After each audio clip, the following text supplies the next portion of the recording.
दोस्तों आज पढ़ेंगे हम कृत्रिम गर्भाधान। नया टॉपिक है हमारा कृत्रिम गर्भाधान। इसे एआई बोलते हैं। एआई मतलब आर्टिफिशियल इंसेमिनेशन।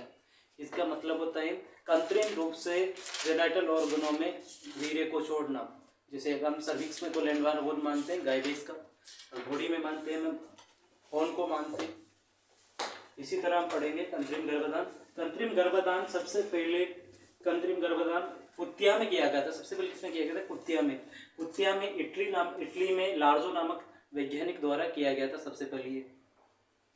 भारत में डॉक्टर संपत कुमार द्वारा डेयरी फार्म मैसूर में 1939 में शुरू किया गया था। कहाँ किया गया था? सबसे पहले मैसूर कर्नाटक में, मतलब सबसे पहले स्टार्ट किया था 1939 में डॉक्टर संपत कुमार द्वारा स्टार्ट किया गया था।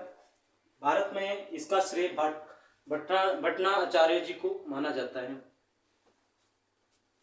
वीर्य का संकलन मतलब वीर्य को इकट्ठे करने की विधि, मतलब सबसे पहले क्या, वीर्य को संकलन करेंगे, उसके बाद उसका तरुणीकरण करेंगे, तरुणीकरण करने के बाद उसको फ्रीजर करेंगे, फ्रीजर करने के बाद उसको एआई के माध्यम से शरीर एआई करेंगे।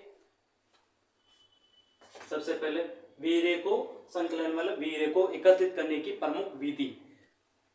फर्स्ट आता है सीधा वेजाइना द्वारा, डायरेक्ट वेजाइना द्वारा।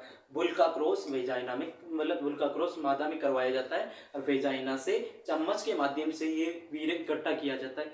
ये पुरानी विधि है, इसमें संक्रमण का खतरा सबसे ज्यादा रहता है, इसलिए इस विधि को उपयुक्त नहीं माना गया है।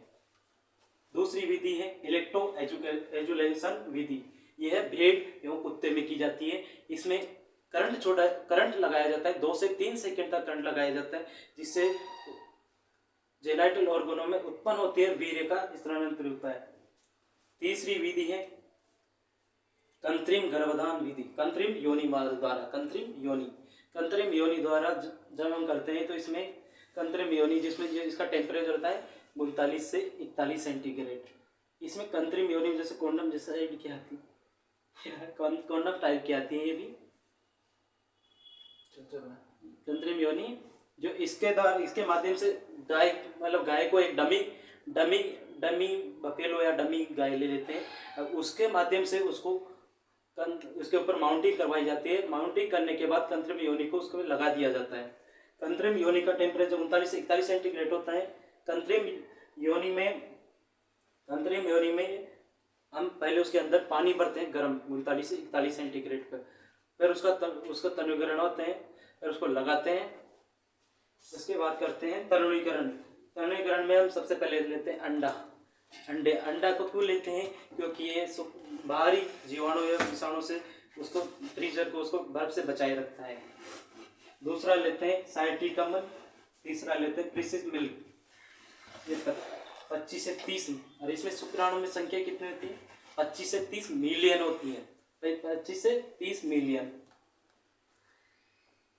25 से 30 मिलियन होती है।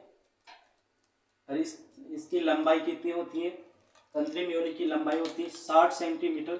कृत्रिम योनि की चौड़ाई कितनी होती है? 5 सेंटीमीटर। सीमन का पीएच सब में अलग अलग होता है। भैंस, गाय, कुत्ता, भेड़, बकरी, सुअर सब में अलग अलग होता है। तो कुत्ते एवं घोड़ी में दोनों में 7.4 के लगभग इसका पीएच होता है, एवं बफेलो गाय में इसमें 6.4 से 6.7 के लगभग होता है। शाकाहारी होता है मतलब कुत्ते में। वीर्य का आयतन सभी जानवरों में वीर्य का आयतन अलग अलग होता है। जैसे काऊ बुल में होता है 2.5 से 5 ml के लगभग वीर्य का आयतन होता है।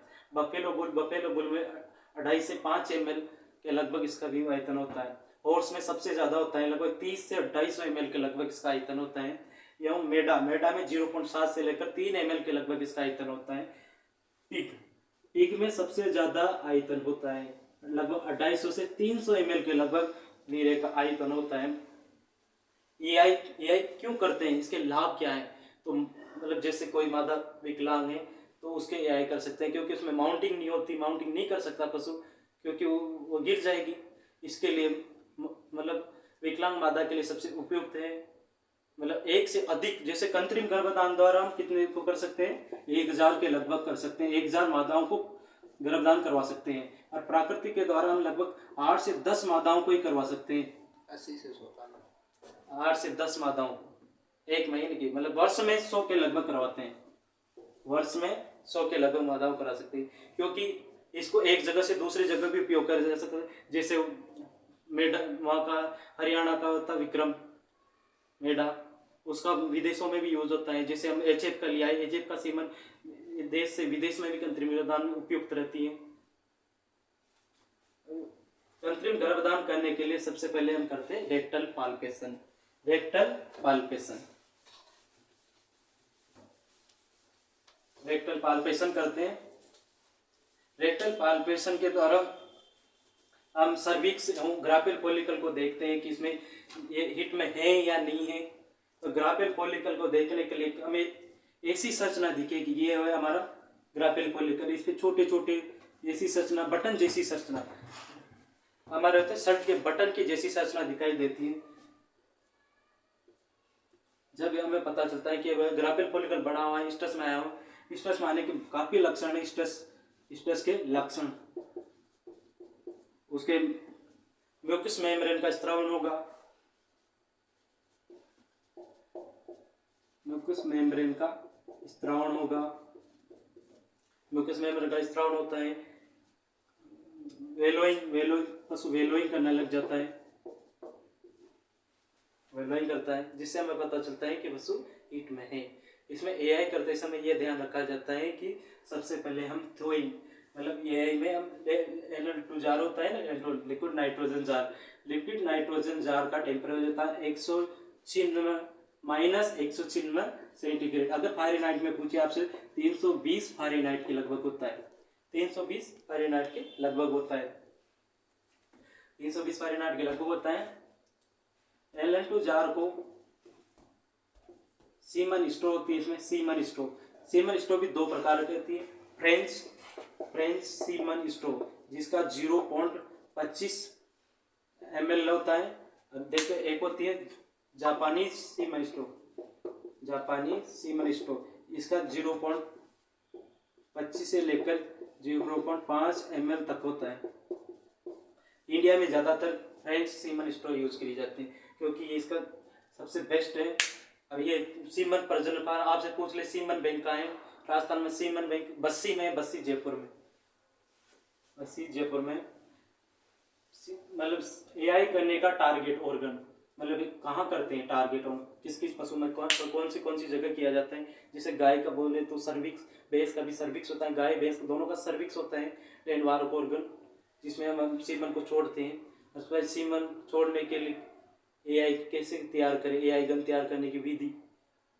सेकेंड आ जाता है एआई गन तैयार करने की प्रमुख विधि।